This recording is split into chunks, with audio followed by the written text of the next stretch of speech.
Dear ninth class, welcome back to free education. آج کی اس video میں آج کی جو ہماری کلاس ہے وہ جس ٹاپک پر ہے وہ ہے ہجرت حبشہ۔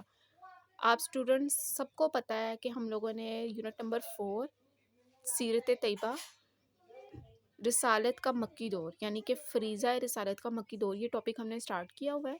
اس کے جو آگے پوائنٹس ہیں یعنی کہ جب نبی پاک صلی اللہ علیہ وآلہ وسلم نے دین کی تبلیغ کا کام شروع کیا تو اس وقت مکہ میں رہتے ہوئے ان کو کن کن مصائب کا اور کن کن مسائل کا سامنا کرنا پڑا، یہ سب جو ہے وہ آپ اس ٹاپک میں پڑھ رہے ہیں۔ تو آج کا جو ٹاپک ہے اس کا نام ہے ہجرت حبشہ، یعنی کہ آج ہم پڑھیں گے کہ نبی پاک صلی اللہ علیہ وآلہ وسلم نے مصیبتوں، اذیتوں، رکاوٹوں کے باوجود جو ہے وہ اپنا فریضہ جو ہے اس کو سکپ نہیں کیا، اور جب دیکھا کہ ان کے حلقہ کے جو لوگ ہیں یعنی نبی پاک صلی اللہ علیہ وآلہ وسلم کے جو ساتھی تھے، جب آپ صلی اللہ علیہ وآلہ وسلم نے دیکھا کہ اب ان کو اذیتیں دی جا رہی ہیں تو پھر نبی پاک صلی اللہ علیہ وآلہ وسلم نے ان کو حبشہ کی طرف ہجرت کرنے کی اجازت دے دی۔ اور ہجرت کا کیا مطلب ہوتا ہے؟ ایک جگہ، ملک، شہر، قصبہ یا گاؤں چھوڑ کے دوسری جگہ چلے جانا، اس کو کہتے ہیں ہجرت۔ سو سٹارٹ کرتے ہیں آج کے اس ٹاپک کو۔ یہ دیکھیں، اس سے پریویس کلاس میں نے آپ کو قریش کی چال جو تھی، جو انہوں نے نبی پاک صلی اللہ علیہ وآلہ وسلم کے خلاف چلی تھی، یہاں تک پڑھا دیا تھا۔ آپ اب اپنی بک میں پیج نمبر 101 پہ آ جائیں۔ یہ آپ کا یونٹ 4 ہے، 9th کلاس کے اسٹوڈنٹس کے لیے ہے یہ ویڈیوز۔ آج کا ٹاپک ہے ہجرت حبشہ۔ حبشہ ایک جگہ کا نام ہے اور ہجرت کا مطلب ہوتا ہے ایک جگہ سے دوسری جگہ منتقل ہو جانا، یعنی ایک جگہ کو چھوڑ کر کسی نئی جگہ پہ چلے جانا۔ قریش مکہ نے آپ صلی اللہ علیہ وآلہ وسلم کے خلاف تمام حربے آزما لیے۔ حربے کہتے ہیں چالیں یا طریقے، کہ آپ نے اب دیکھیں پچھلے ٹاپکس میں پڑھا ہے کہ انہوں نے کس کس طرح نبی پاک صلی اللہ علیہ وآلہ وسلم کی مخالفت کی، یہاں تک کہ ان کی انتہا اتنی ہو گئی تھی کہ وہ گنڈا گردی پہ یعنی کہ زبردستی ظلم پہ اور دونس جمانے پہ آ گئے۔ لیکن جب انہوں نے دیکھا کہ اس سے بھی کام نہیں بنا تو پھر انہوں نے نبی پاک صلی اللہ علیہ وآلہ وسلم کے جو ساتھی تھے، جو ان کے حلقہ کے لوگ تھے، ان کو اذیتیں دینا شروع کر دی۔ نہتے مسلمانوں پر اب ان کا تشدد عروج پر تھا، ٹھیک ہے۔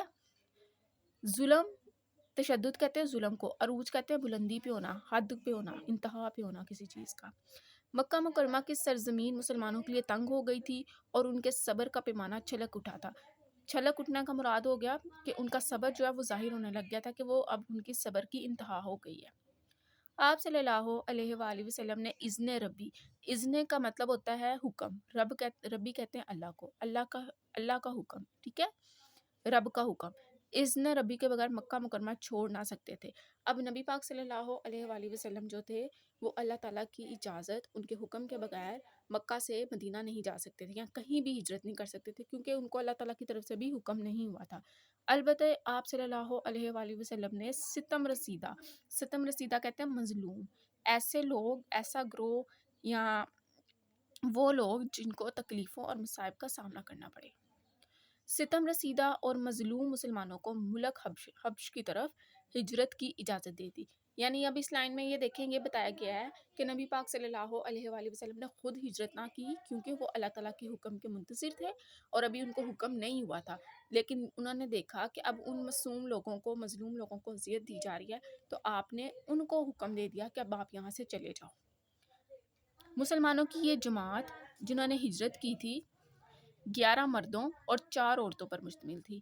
یہ مسلمان تھوڑا ہی عرصہ میں حبش میں رہے، ٹھیک ہے، اور یہ افواہ سن کر قریش نے اسلام قبول کر لیا ہے۔ یہ مسلمان تھوڑا ہی عرصہ حبش میں رہے اور یہ افواہ سن کر کہ قریش نے اسلام قبول کر لیا ہے مکہ مکرمہ لوٹ آئے، لیکن یہ افواہ غلط تھی۔ قریش کا جبر و تشدد، جبر یعنی زور، زبردستی، اب اور شدت اختیار کر گیا اور اب کی بار 85 مرد اور 17 عورتوں کا قافلہ حبشہ پہنچا۔ قریش نے وہاں بھی ان کا پیچھا نہ چھوڑا، لیکن وہاں کے انصاف پسند بادشاہ کے سامنے ان کی ایک نہ چل سکی۔ اس کے بعد اگلا ٹاپک ہے ہمارا اسلام کی قوت میں اضافہ، یعنی کہ اب اسلام جو ہے وہ کس طرح سے اس کی طاقت جو ہے اور اسلام کا جو دین کی تبلیغ کا سلسلہ تھا وہ بڑھنا شروع ہو گیا۔ اب آپ صلی اللہ علیہ وآلہ وسلم کے چچا حضرت حمزہ رضی اللہ عنہ اور قریش کے فرزند حضرت عمر رضی اللہ تعالیٰ عنہ بھی ایمان لے آئے تھے۔ ان دونوں کا اسلام قبول کر لینا حد درجہ تقویت کا باعث بنا، یعنی کہ طاقت کا۔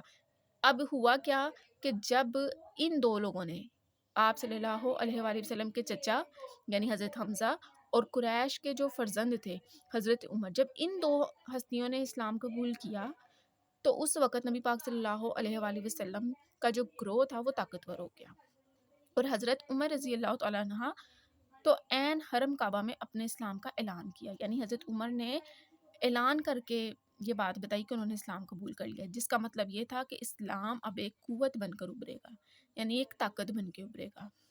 اب اس سے یہ ہو گیا کہ قریش کی جو چالیں تھی اور قریش کے جو لوگ تھے اب ان کی ہار پکی تھی، کیونکہ نبی پاک صلی اللہ علیہ وآلہ وسلم کے جو ساتھی تھے ان میں اضافہ ہو گیا تھا، اور اس سے بڑھ کے حضرت عمر، حضرت حمزہ جو آپ کے چچا تھے، اور حضرت عمر رضی اللہ تعالیٰ عنہ جو سب سے زیادہ طاقتور قریش کے فرزند تھے، جب انہوں نے اسلام قبول کیا تو نبی پاک صلی اللہ علیہ وآلہ وسلم کے حلقہ باب میں اضافہ ہو گیا اور اسلام کی قوت جو ہے اس میں اضافہ ہوا۔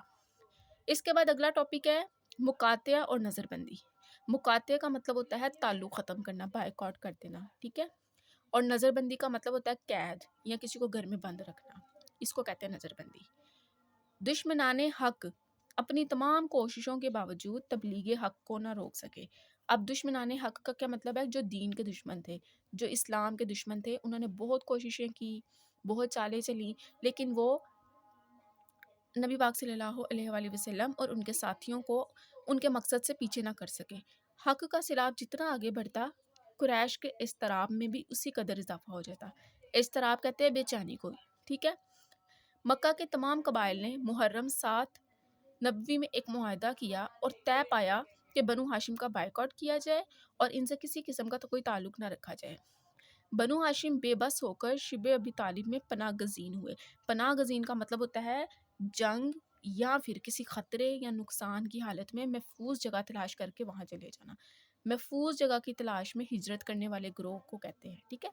اب ان کو کیونکہ خطرہ تھا قریش کے لوگوں سے تو انہوں نے ہجرت کی اور شب ابی طالب جو ہے وہاں پہ جا کے انہوں نے پناہ لے لی۔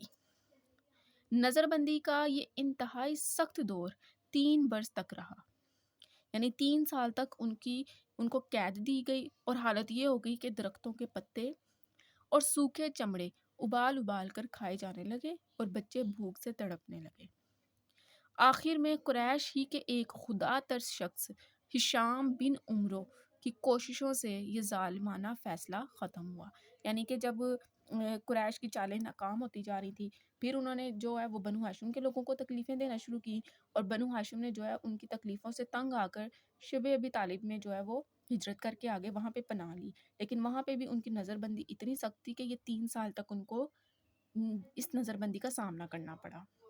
اور آخر میں پھر قریشی کے لوگوں میں سے ایک اللہ کا بندہ، یعنی ایک خدا ترس، ایک نیک دل انسان ہشام جو کہ عمرو کا بیٹا تھا، اس نے پھر کوششیں کی، اس نے ان کے لیے لڑائی لڑی اور یہ ظالمانہ فیصلہ جو ہے وہ ختم ہوا۔ So stay connected and stay blessed. Next class میں انشاءاللہ ہم یہ والا ٹاپک پڑھیں گے سالے غم۔